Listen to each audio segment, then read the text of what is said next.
ببین عزیزم، مثل من تو فقط یه بازی کودکانه بوده بس. حالا اگه من بازندم منو ببخش.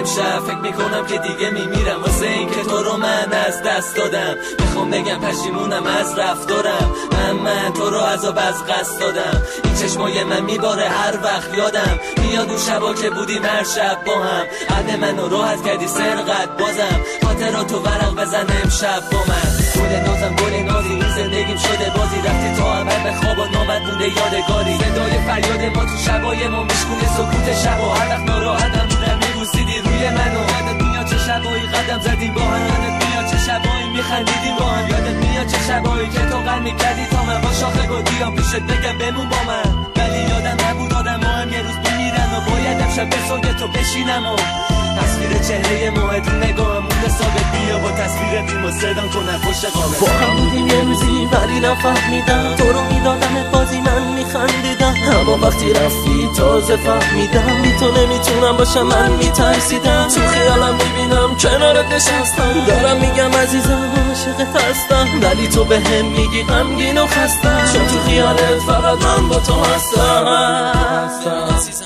حالا که رفتی فهمیدم دوست داشتم من، کاشتم رفتن تو صورت بوسه میکاشتم.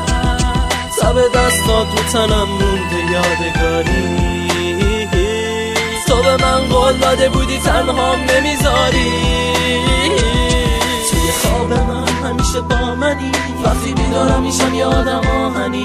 عکست رو دیوار اتاق حرف میزن، به من میگفت بیا نزدیکم، بازم حس کردم دوباره کنارمی. از این میترسینم یه وقت پیش خدا نری، ولی رفتی و دیگه باسم نمونده چاره جز این که بمونم با این قلب پاره. با هم دیگه ولی نفهمیدم تو رو میدادم بازی من میخندیدم، اما وقتی رفتی تازه فهمیدم بی تو نمیتونم باشم من میترسیدم. تو خیالم میبینم کنارت نشستم دارم میگم عزیزم عاشقت هستم، ولی تو به هم میگی غمگین و خستم چون تو خیالت فقط من با تو هستم.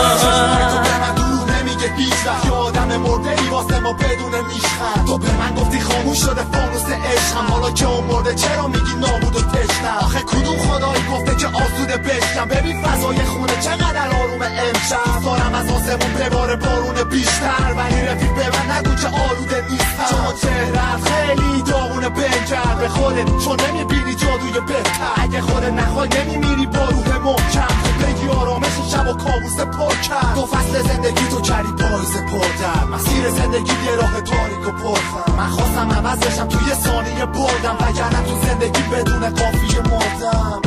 ببین عزیزم من دیگه اون آدم ترسوی سابق نیستم، بدون که از مرگ نمیترسم و خیلی زود میام پیشت. آره میام پیشت.